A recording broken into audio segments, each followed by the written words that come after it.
Hello all, welcome to my channel. మనం ప్రపంచ చరిత్ర అధ్యయనంలో భాగంగా కార్తేజ్ సామ్రాజ్యం గురించి, అక్కడ జరిగిన యుద్ధాల గురించి చెప్పుకుంటూ ఉన్నాం. అందులో భాగంగా ముందర వీడియోల్లో సిసిలీ యుద్ధాల గురించి, కార్తేజ్ సామ్రాజ్య స్థాపన గురించి, వారు ఎదిగిన విధానం గురించి, వారి సముద్ర వాణిజ్యం ఆధిపత్యం గురించి తెలుసుకున్నాం. ఇక ఈ వీడియోలో రోమన్లు మరియు కార్తేజియన్ల మధ్య జరిగిన ప్యూనిక్ యుద్ధాల గురించి తెలుసుకుందాం.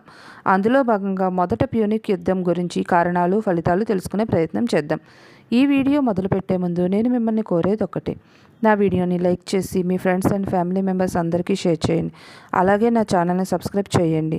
మీ ఎంకరేజ్మెంట్ లైక్స్, కామెంట్స్ రూపంలో వస్తే నాకు మరింత బూస్ట్గా ఉంటుంది కదా వీడియో చేయడానికి. ఇక ఏమాత్రం ఆలస్యం చేయకుండా వీడియోలోకి వెళ్ళిపోదాం.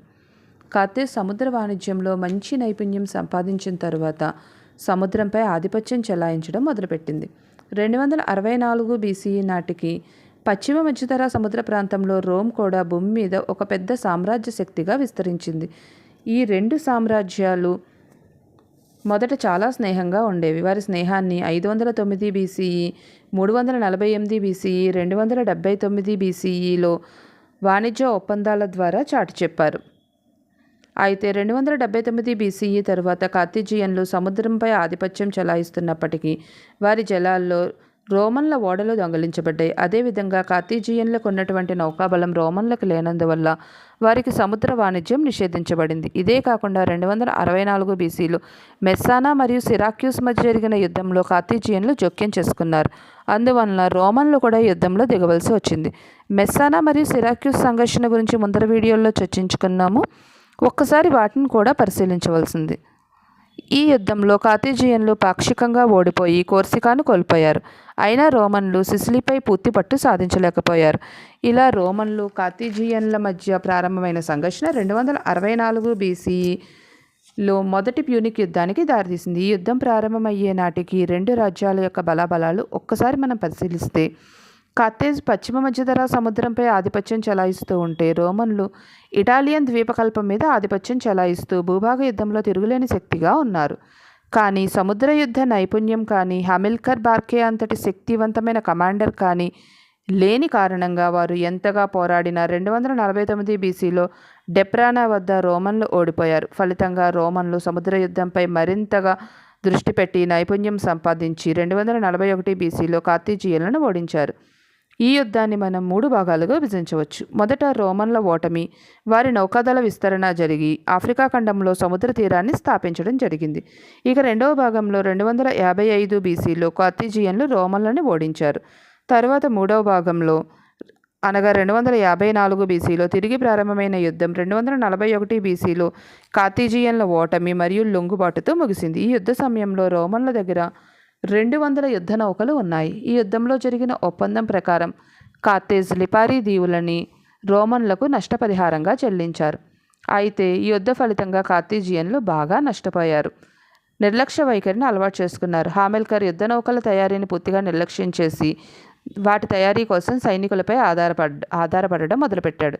అదేవిధంగా కిరాయి సైన్యానికి చెల్లింపులు చేయలేకపోవడంతో వారు 241 BCలో నగరాన్ని ముట్టడించారు. దాంతో 241 నుంచి 237 BC మధ్యకాలంలో కార్తేజ్కు కిరాయి సైన్యానికి మధ్య మెర్సినరీ యుద్ధం జరిగింది. ఈ యుద్ధం జరుగుతున్న సమయంలోనే రోమన్లు సార్డీనియా మరియు కోర్సికాల్లోని కార్తేజియన్ల కాలనీలపై ఆధిపత్యం సాధించారు. చివరికి 226 BCలో ఎబ్రో నది ఒప్పందం ద్వారా ఈ వివాదానికి ముగింపు పలికారు.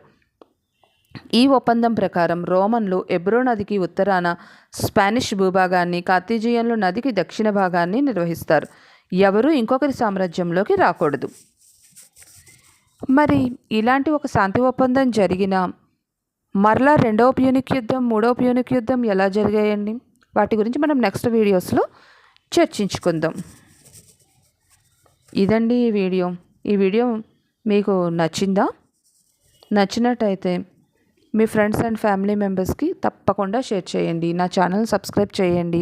అదేవిధంగా మీ ఎంకరేజ్మెంట్ని నాకు లైక్స్ అండ్ కామెంట్స్ రూపంలో తెలియచేయండి. మళ్ళీ రెండవ ప్యూనిక్ యుద్ధం వీడియోతో మీ ముందుకు వస్తాను. అంతవరకు అందరికీ నమస్కారం. అంతవరకు అందరికీ సెలవండి. Bye bye. మర్చిపోయానండి, ఈ కార్తేజ్ అండ్ రోముల సంఘర్షణ గురించి మీకు తెలియాలి అంటే ఈ సిరీస్లో వస్తున్న మొదటి వీడియోస్ని కూడా ఒక్కసారి చూడండి. అప్పుడు మీకు ఈ హిస్టరీ అనేది, ఈ చరిత్ర, ఈ కార్తేజ్ ఎవరు, రోమన్స్ ఎవరు, వారి మధ్య జరుగుతున్న సంఘర్షణ ఏంటి, ఇవన్నీ కూడా మీకు పూర్తిగా ఒక అవగాహన అనేది వస్తుంది. అందువల్ల ఒకసారి దయచేసి పాత వీడియోస్ని కూడా ఒకసారి చూడండి. మళ్ళీ మరో వీడియోతో కలుద్దాం. కానీ ఈ వీడియో మీకు ఎలా అనిపించిందో మాత్రం నాకు కామెంట్ చేసి చెప్పండి.